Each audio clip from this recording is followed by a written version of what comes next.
Hello friends, welcome to job guide. 2021 সালে SSC জিডিতে general অ্যাওয়ারনেসের যে সমস্ত প্রশ্নগুলো এসেছিল তার এমসিকিউ পর্ব 53 আজ আমরা দেখে নেব, যা 13ই ডিসেম্বর 2021-এর শিফট 2-তে এসেছিল। চলো শুরু করা যাক। সিমবেক্স 20 কি? ভারত ও সিঙ্গাপুরের মধ্যে অর্থনৈতিক সম্পর্কের বৃদ্ধি নিশ্চিত করার জন্য একটি আর্থিক বেঞ্চমার্ক তৈরি করা হয়েছে। ভারত ও সিঙ্গাপুরের মধ্যে একটি দ্বিপাক্ষিক সামুদ্রিক মহড়া। ভারত ও সৌদি আরবের মধ্যে দ্বিপাক্ষিক সামুদ্রিক মহড়া। ভারত ও সৌদি আরবের মধ্যে অর্থনৈতিক সম্পর্কের বৃদ্ধি নিশ্চিত করার জন্য তৈরি করা একটি আর্থিক বেঞ্চমার্ক। সিমবিক্স এটি হলো ভারত ও সিঙ্গাপুরের মধ্যে একটি দ্বিপাক্ষিক সামুদ্রিক মহড়া। Option B. এটি 1994 সাল থেকে চলে আসছে। 2023 সালে এর 30তম সংস্করণ হয়ে গেল সিঙ্গাপুরে।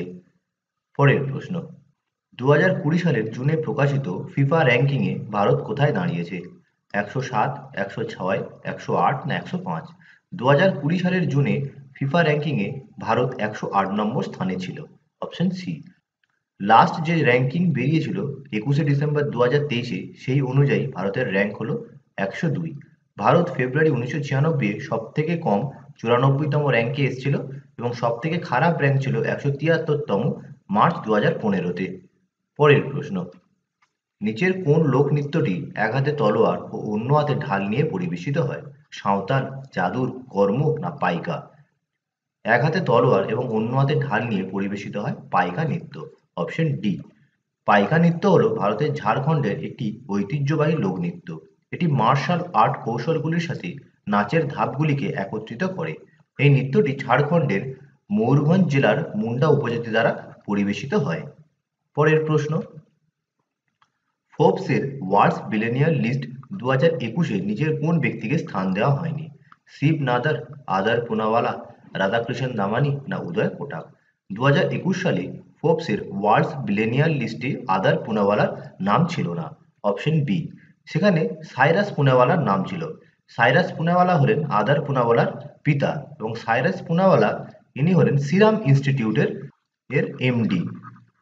সাইরাস পুনাওয়ালা ম্যানেজিং ডাইরেক্টর এবং Adar Poonawalla CEO, chief executive officer.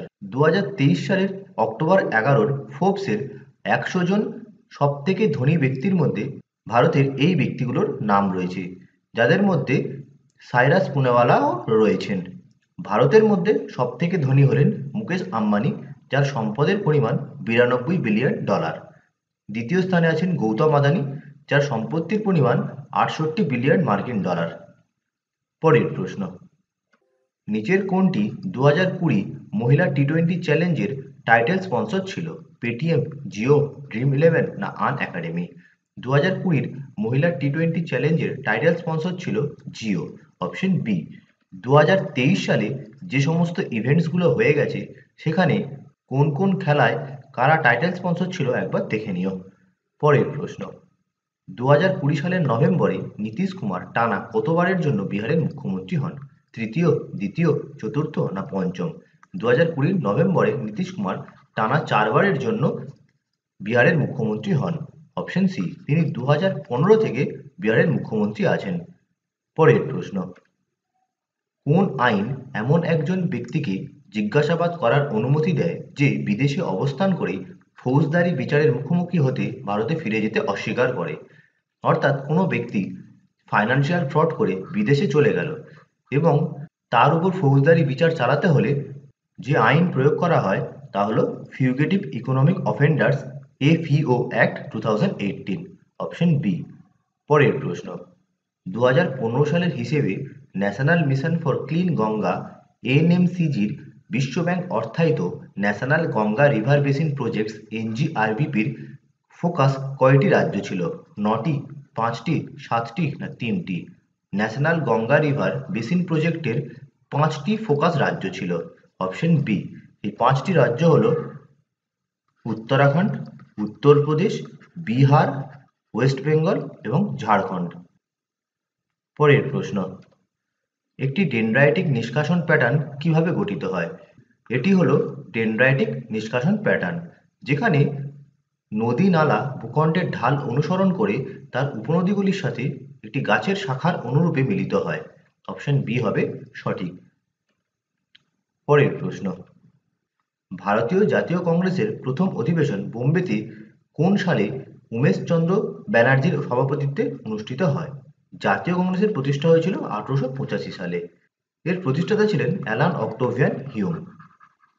প্রথম অধিবেশন বসেছিল বোম্বের গোকুলদাস তেজপাল কলেজে এবং এই অধিবেশনটি বসেছিল ডিসেম্বর 1885-তে। সেখানে 72 জন সদস্য উপস্থিত ছিলেন। পরের প্রশ্ন, অ্যাডভোকেট জেনারেল কার ইচ্ছায় পদে অধিষ্ঠিত হন? অ্যাটর্নি জেনারেল, প্রধানমন্ত্রী, রাজ্যপাল না মুখ্যমন্ত্রী? অ্যাডভোকেট হলেন কোনো রাজ্যের সর্বোচ্চ ল অফিসার এবং তিনি রাজ্যপালের ইচ্ছায় পদে অধিষ্ঠিত হন এবং তার পদে থাকেন। অ্যাডভোকেট জেনারেল সংক্রান্ত আর্টিকেল হলো আর্টিকেল 165। বর্তমানে পশ্চিমবঙ্গের অ্যাডভোকেট জেনারেল রয়েছেন কিশোর দত্ত। অ্যাডভোকেট জেনারেল যেমন রাজ্যের সর্বোচ্চ ল অফিসার, তেমনি রাষ্ট্রের বা দেশের সর্বোচ্চ ল অফিসার হলেন অ্যাটর্নি জেনারেল। তিনি রাষ্ট্রপতির ইচ্ছায় পদে অধিষ্ঠিত হন এবং থাকেন। অ্যাটর্নি জেনারেল সংক্রান্ত ভারতীয় আর্টিকেল হল আর্টিকেল 76। বর্তমানে অ্যাটর্নি জেনারেল রয়েছেন আর ভেঙ্কটরামানি এবং দ্বিতীয় সর্বোচ্চ ল অফিসার হলেন সলিসিটর জেনারেল। বর্তমানে ভারতবর্ষের সলিসিটর জেনারেল রয়েছেন তুষার মেহতা। পরের প্রশ্ন, ভারতের বাণিজ্য ও শিল্প মন্ত্রকের তথ্য অনুসারে এপ্রিল 2020 সালের সেপ্টেম্বরে নিম্নলিখিত দেশগুলির মধ্যে কোনটি ভারতে সরাসরি বিদেশি নিয়োগের বা ফরেন ডাইরেক্ট ইনভেস্টমেন্টের দ্বিতীয় বৃহত্তম উৎস হিসেবে আবির্ভূত হয়েছে? মার্কিন যুক্তরাষ্ট্র, জাপান, ফ্রান্স না মরিশাস? 2020 সেপ্টেম্বরে এফডিআই বিনিয়োগের ক্ষেত্রে দ্বিতীয় বৃহত্তম উৎস ছিল মার্কিন যুক্তরাষ্ট্র। Option A. এটা অনেক পুরনো তথ্য। আমরা ফাইন্যান্সিয়াল ইয়ার 2022-23-এর তথ্য দেখে নেব। 2022-23 অর্থবর্ষে সব থেকে বেশি ফরেন ডাইরেক্ট ইনভেস্টমেন্ট এসেছিল মরিশাস থেকে 24%। দ্বিতীয় স্থানে ছিল সিঙ্গাপুর 23%।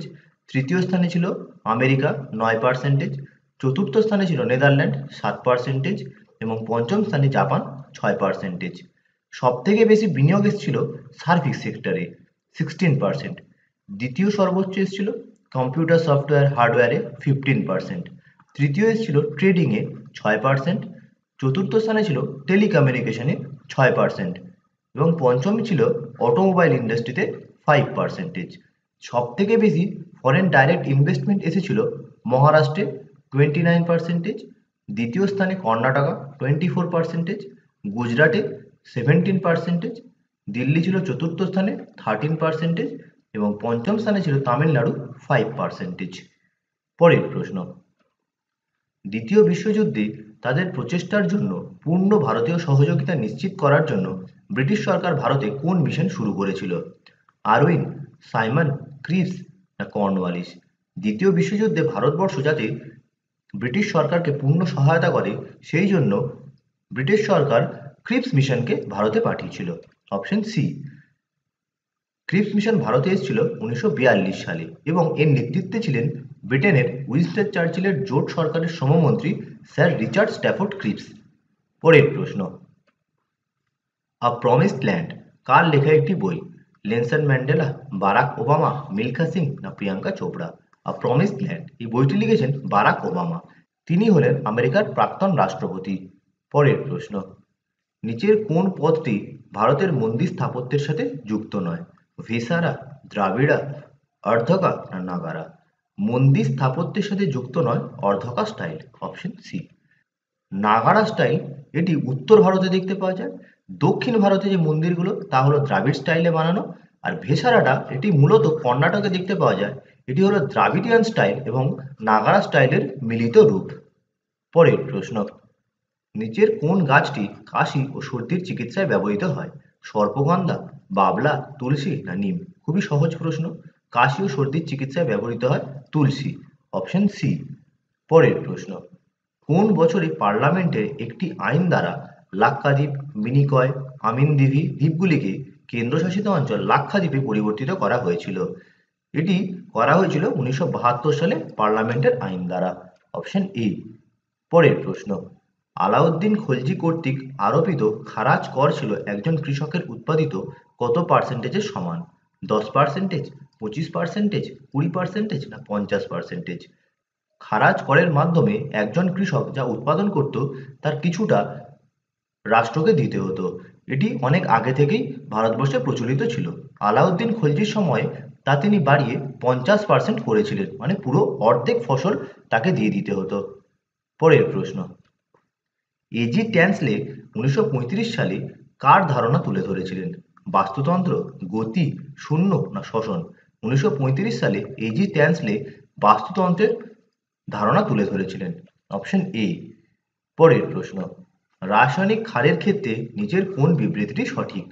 ক্ষার স্পর্শে আঠালো, স্বাদে টক, ক্ষয়কারী। এর সঠিক উত্তর হবে ক্ষার স্পর্শে সাবান বা সোপি এবং স্বাদে তেতো এবং ক্ষয়কারী। অপশন বি হবে এখানে সঠিক। পরের প্রশ্ন, নিচের কোন দেশে আইসিসি বা আন্তর্জাতিক ক্রিকেট কাউন্সিলের সদর দপ্তর অবস্থিত? সংযুক্ত আরব আমিরাত, ভারত, অস্ট্রেলিয়া না যুক্তরাজ্য? আইসিসির হেডকোয়ার্টার সংযুক্ত আরব আমিরাতে অবস্থিত। অপশন এ, ইউনাইটেড আরব এমিরেটসের দুবাইয়ে আইসিসির হেডকোয়ার্টার অবস্থিত। বর্তমানে আইসিসির চেয়ারম্যান আছেন গ্রেগ বার্কলে। তিনি হলেন নিউজিল্যান্ডের নাগরিক। পরের প্রশ্ন, ঋগ্বেদকে কয়টি গ্রন্থে বা মণ্ডলে ভাগ করা হয়েছে? 16টি, 10টি, 5টি, 13টি? ঋগ্বেদ হল 10টি মণ্ডলের ভাগ। Option B. এবং ঋগ্বেদে মন্ত্রের সংখ্যা হল 1028। পরের প্রশ্ন, 2020 সালের নভেম্বরে স্পেস এক্স ক্রু ড্রাগন মহাকাশযানটি কক্ষপথে চালু হয়েছিল 3জন আমেরিকান এবং একজন ড্যাশ নভোচারীকে নিয়ে। জাপানিজ, দক্ষিণ কোরিয়ান, রাশিয়ান না চাইনিজ? 2020 নভেম্বরে স্পেস এক্স ক্রু ড্রাগন মহাকাশে পাড়ি দিয়েছিল 3জন আমেরিকান এবং একজন জাপানিজ নভোচারীকে নিয়ে। অপশন এ হবে এখানে সঠিক। এখানে আমরা 23টি প্রশ্ন দেখে নিয়েছি। আর যে দুটো প্রশ্ন ছিল তা অনেক পুরনো কারেন্ট অ্যাফেয়ার্স, সেগুলো সামনের পরীক্ষায় খুব একটা গুরুত্ব নেই। তাহলে আজ এই পর্যন্তই। দেখা হবে পরের ভিডিওতে। ভিডিওগুলি কেমন লাগছে তোমরা অবশ্যই জানিও। ভালো লাগলে লাইক করো, শেয়ার করো এবং পরবর্তী আপডেটের জন্য চ্যানেলটিকে সাবস্ক্রাইব করতে ভুলো না।